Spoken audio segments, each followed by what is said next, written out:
Today I want to show you how to cook the next nitric oxide powered salmon. It's layers of superfood starting with sweet potato, cassava, beets, topped off with salmon. So the base is very important. The sweet potato is rich in beta carotene, which is a powerful immune stimulator. And then as far as the cassava, this is a wholesome food, rich in minerals as well as complex carbs. So it's good to feed the bacteria in the gut, which send positive signals to lower inflammation.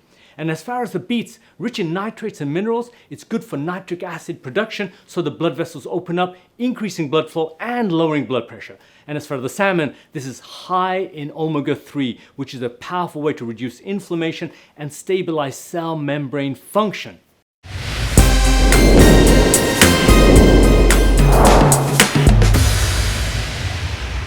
Hi, this is Dr. Habib. Today I'm going to make a very interesting, wholesome dish using beets and some nutrients that are good for blood pressure and good for the bacteria in your gut. I'm going to start off with a heated skillet. Heat it so when I apply the olive oil on top, oil sort of runs around the top. Spread that around. Now I'm ready to apply my vegetables in here. This is sweet potato, and all I'm going to do is kind of saute it. I have some slightly ready-made already, which I'll put down. And so it takes about a couple of minutes on each side. And so what I want to do here is then garnish it with sort of dried granulated garlic. Usually I let it saute as halfway done I add it. Sprinkle a little bit of salt, so just tap it over the top. And black pepper. Frankly, you could just put any seasoning you want, but those are my basics. It's basically granulated garlic, salt and pepper, and the base is olive oil. And then we flip it over when it's somewhat half cooked. And that's basically going to be my base. As part of the triple layer dish here, what I'm going to do, instead of using mashed potato, I'm going to use cassava powder. It's a coarse form of cassava that I brought from the store. And I've let the water boil. If you choose, you can just go ahead and add the salt, about a level teaspoon. Add a little bit of black pepper, a quarter of teaspoon. And now, using a measuring cup, for 1 cup of hot water, I'm going to start with a 1/3 cup of the cassava powder. Now, it's important for me to blend it in slowly, so as I'm putting it in, I'm going to whisk it just like you would mashed potato, the desiccated, the dried. But because cassava is a more wholesome vegetable, it's going to take a little bit longer. It's not going to gel together in the same way. So I like to put it in slowly just to get a sense of the consistency. Just like with mashed potatoes, some people like it a little bit on the runny side. Some people like it a little drier. It's important to use the whisk, so pretty much I've put in about a 1/3 cup of the cassava. And what's going to happen is, because it's a wholesome grain or powder, it's going to take a little bit longer before it starts to gel. Now, as this is moving on, I'm going to just get a stick of butter here. I like grass-fed butter. It's salty, and it is smooth. And butter is high in what we call short-chain fatty acids. So even though it is saturated, it is a saturated fat that is high in short-chain fatty acids, which is food for the microbes in your gut. So you've got a wholesome root vegetable that's high in fiber. When I read this, for 1 serving, which is about 100 grams, it has 12 grams of fiber. You know, in a day you need about 30 grams of fiber, but this is not added fiber. This is from the whole plant source. About 1 tablespoon of the butter is all you need. If you would like more, you're welcome to put more. But again, what the butter will do is add a little bit of the saltiness, some of the richness, some of the smoothness. Ordinarily, if I was to make mashed potatoes, I would put maybe some milk in it. And if you wanted richer, you'd put cream. Again, good quality cream means from sort of organic dairy source. That type of fat, full fat, is actually good for you because your body needs the fat because from cholesterol your body makes, hormones. From the cholesterol your body makes cell membranes and nerves. Your brain is nerves and so forth. So you need good fats. So with cassava, because it's a wholesome, high fiber plant source, unlike the refined white potato, mashed potato that you might get from a box, this you really have to cook through about 10 minutes, but it's well worth it because you've still got the consistency of a mashed potato. You've got the flavor from the salt, pepper, and then the butter. And I just like garlic in all of my things, so adding a little bit of granulated powdered butter, garlic is all you need. Now for the beets, the most amazing vegetable.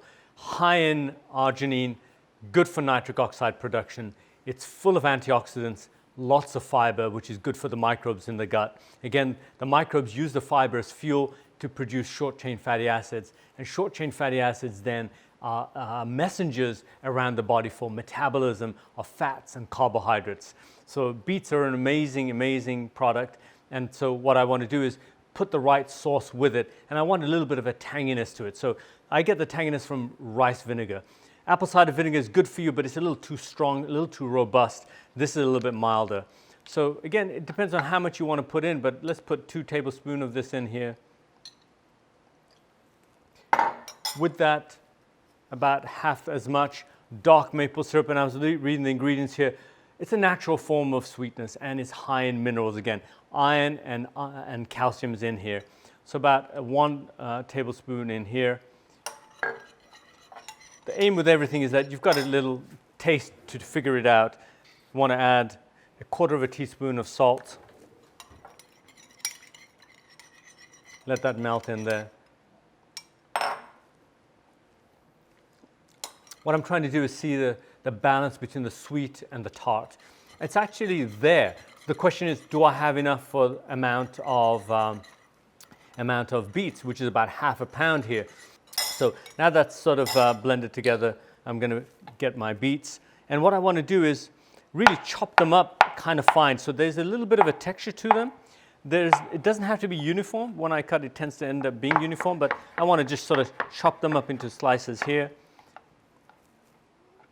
Turn that around. I want it coarse. So I want it cut small, but I want to be able to get a bite, a crunch as I go through them. So again, it's up to you how you want to do it. It's about the beet and it's about the texture. So that's done. I'm going to put that in just for the taste. Perfect. The right balance between sweet and sour with a little bit of salt. Now for the next layer, what I want to do is make a combination with smoked salmon and regular salmon. It's an Alaskan salmon in a can, but it has a softer texture, and the smoke will give it that blend of woodiness, roastiness. So I'm going to start with the garnish though. The garnish is going to be a combination of regular mayonnaise with sriracha. With the mayonnaise, what I'm going to recommend is taking a couple of tablespoons. And then when it's time for the sriracha, we're going to be a little bit careful because everybody's palate is somewhat different. So I'm going to put 1/4 tablespoon in first. Mix that in. It's going to give it a kind of an orange taste.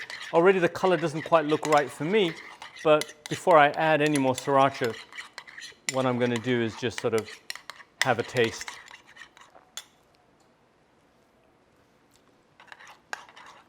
It's actually not bad. So for the milder palate, that would be enough. But for myself, I'm going to just add just a touch more sriracha and put that in. On the other bowl, what I want to do is mix my Alaskan salmon with some pieces of the smoked salmon. Again, it's all about the flavor that you want, but it's important to get these pieces small enough so it blends in with the regular salmon from the can. So what we're going to do is make slices, and then I'm going to turn them around and crisscross them and cut them. And the aim would be that, let's go ahead and get it into the sauce first. mix that in, and then let's go ahead and transfer the smoked salmon. So you're going to get that sort of raw chewiness of the smoked salmon and the cooked canned salmon, and you want that broken down small enough. There we go, looks pretty good. So now for the side dish, which is going to be a kind of a sauteed spinach and a garlic base with coconut milk as opposed to dairy. Now, spinach is another one of those things that are really good for your blood pressure because it's high in nitrates, and the bacteria in your body will make nitrites, from which it will become nitric oxide. Nitric oxide opens up the arteries in your body, so there's increased blood flow. Not only is there increased blood flow to the parts of the body like the brain, the heart, but it can also lower the blood pressure. So now that the pan is somewhat hot, I'm going to just put a tablespoon of oil, let that move around. And if you like to saute onions, you could do that, but it's not necessary because all it takes is maybe half a teaspoon of crushed garlic. And if you don't like garlic too much, then maybe you could use a little less. But for a bag of spinach, which is 10 ounces, I think half a teaspoon is not too much.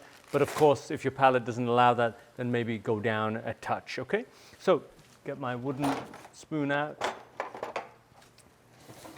Now, the important thing about the garlic is that, you don't want the temperature too high because you'll burn it. And then when you burn it, you get a kind of a woody taste. Now, when you've sauteed it, you just move away from the rawness of the garlic to a little bit more of the flavorsome. So it's a combination of smelling it and also just making sure that you sort of get to it before it turns brown, which is about right now. And from there, I'm going to add the coconut milk, which is a very nice form. It's not clumpy, it's smooth, and it's very, very rich. So about a quarter of a cup is all you need. But again, you can add more or less. So I'm going to put it straight into the sauteed garlic right now because that's the sauce that I'm trying to create for the spinach bed. And like with anything, you want to garnish it with a little bit of salt, at least quarter teaspoon, and then I like a little bit of black pepper, quarter teaspoon again. So salt, you don't need a lot of salt with spinach because the spinach has minerals in it, and minerals give it the salty flavor. And so I think that's the point about wholesome food, is that wholesome foods, particularly the ones that are grown in the ground, are rich in minerals. You don't need to add a lot of salt because the minerals give that saltiness.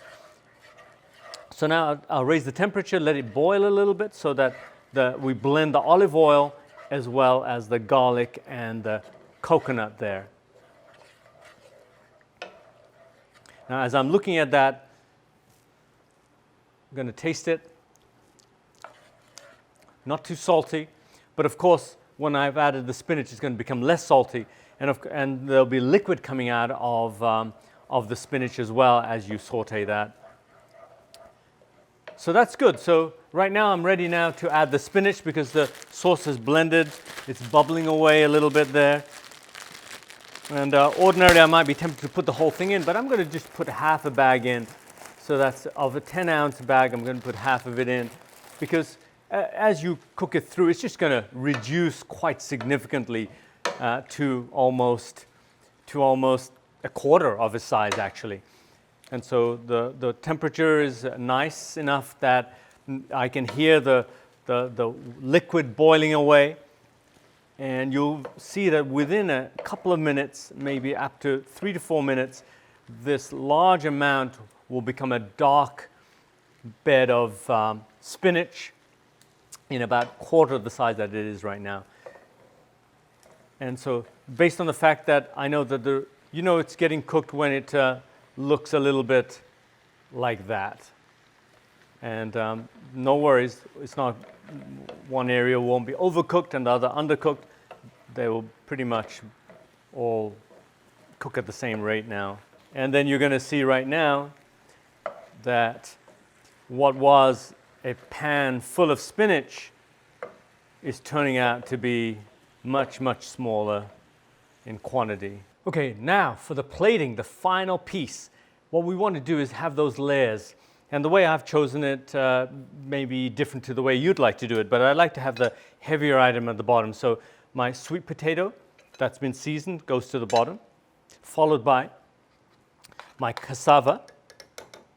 So I'm going to just drop that cassava in there. And because it's soft, it's just going to fall into that bed. Now I'm going to follow that up with my beets.